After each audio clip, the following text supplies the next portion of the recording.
बिस्मिल्लाहिर्रहमानिर्रहीम अल्लाहुम्मा सल्ली अला मुहम्मद व आले मुहम्मद। मेरा दुरूद व सलाम हो सोने मोहम्मद और उनकी आल पर जिनकी चाहत में जिनकी मोहब्बत में अल्लाह ताला ने ये पूरी कायनात तख्लीक की। अस्सलाम वालेकुम व्यूअर्स, मैं हूँ आपकी chef Sonia. Welcome to my kitchen. रमज़ानुल मुबारक का महीना है तो मैंने सोचा क्यों ना आपके लिए बहुत ही ज़बरदस्त ये रेसिपी तैयार करूँ।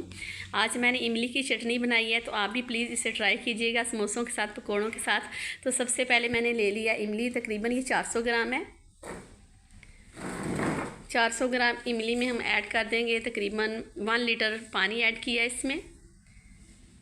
आप भी सेम इसी तरह से रेसिपी को ट्राई कीजिएगा। जितने इंग्रेडिएंट्स मैं आपको बताऊंगी आप सेम उसी तरह से फॉलो किया करें ताकि आपकी भी रेसिपी ज़बरदस्त सी तैयार हो। तो मैंने नीम गर्म पानी इसमें ऐड कर दिया है और इसको कोई भी चम्मच लेके इसको मिक्स कर देंगे। इसको मैंने तकरीबन आधे घंटे के लिए रख दिया है। इसके बाद हम जो भी इसमें मसाले ऐड करने हैं उनमें सबसे पहले 1 टेबल स्पून, आप हाफ़ टी स्पून 1 टीस्पून भी ऐड कर सकते हैं काली मिर्च, आप अपने जायके के हिसाब से ऐड करें। 1 टेबल स्पून इसमें ज़ीरा जाएगा और 1 टेबल स्पून इसमें सौंफ ऐड करेंगे। सौंफ की वजह से ये चटनी बहुत ही लजीज बनती है, इसकी खुशबू की वजह से बहुत ही जायकेदार बनती है। लो फ्लेम पे कम से कम 2 से 3 मिनट के लिए फ्राई करेंगे। इसके बाद इन मसालों को हम ग्राइंड कर लेंगे। हाफ़ टी स्पून से कम इसमें अदरक का पाउडर जाएगा। आप चाहें तो इसमें सूंड का पाउडर भी ऐड कर सकते हैं, वो भी ड्राई। चलिए जी लीजिए। अब हम इमली को अच्छी तरह से मैश करेंगे। आप बेहतर है कि हाथों की मदद से इसका जो पल्प है वो इमली से सेपरेट करें। ये देखिए माशाल्लाह। अब हम कोई भी हम छाननी ले लेंगे, पोनी ले लेंगे, उसकी मदद से हम इसको ना अच्छी तरह से छान लेंगे। छानने के बाद भी जो गुठलियों पे इमली रह जाती है उसको सेपरेट करके आप दोबारा ग्राइंड करें और उसके बाद दोबारा से मैंने इसको ना ये देखिए छान लिया था। ये फ़र्स्ट टाइम है। इसके बाद दोबारा से मैं वो इमलियों से उतार लूँगी उसका पल्प अच्छी तरह से। ये देखिए माशाल्लाह। आप भी सेम इसी तरह से कर लें।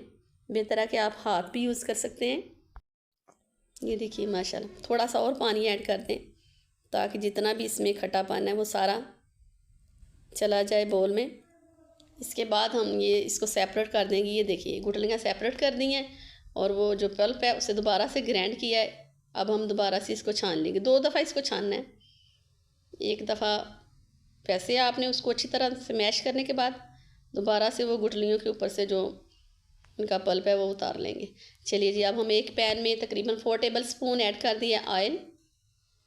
अब हम इसमें तकरीबन 1 कटोरी गुड़ लिया है और 1 कटोरी ही इसमें चीनी जाएगी।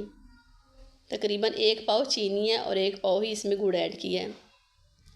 और अब हम इसमें पानी ऐड कर देंगे और इसको अच्छी तरह से पकाएंगे ताकि बिल्कुल जो गुड़ है और चीनी है ये मिक्स हो जाए। ये देखिए अब हम इसको ना दोबारा से, पहले भी मैंने ग्राइंड किया है, उस पल्प को अब दोबारा ग्राइंड कर रही हूँ। गुड़ और चीनी ये जो अच्छी तरह से ये जो गुड़ और चीनी ऐड किया था हमने ऑयल में, ये अच्छी तरह से पक चुका है। ये जो सारा इमली का पानी है जो हमने तैयार किया है, ग्राइंड किया है, इसको हमने ऐड कर दिया है और कम से कम इसको 10 से 12 मिनट तक पकाएंगे। ये देखिए माशाल्लाह ये थिक हो चुकी है।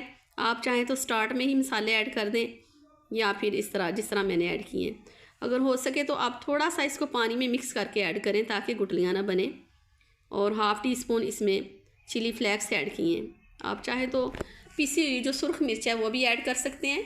अब हम इसमें काला नमक ऐड करेंगे हाफ़ टी स्पून से कम। ये देखिए माशाल्लाह। कम से कम इसको 4 से 5 मिनट तक मज़ीद पकाएंगे। बहुत ही ज़बरदस्त ये चटनी तैयार हुई है माशाल्लाह। इंशाल्लाह ताला आप मुझे दुआ ही देंगे। सेम इसी तरह से मेरी रेसिपी को ट्राई कीजिएगा। ये देखिए माशाल्लाह ये बिल्कुल रेडी हो चुकी है। आप इस चटनी को कम से कम 1 महीने के लिए सेव कर सकते हैं फ्रिज में। कोई भी जार ले लें, शीशे का ले लें, कोई भी ले लें।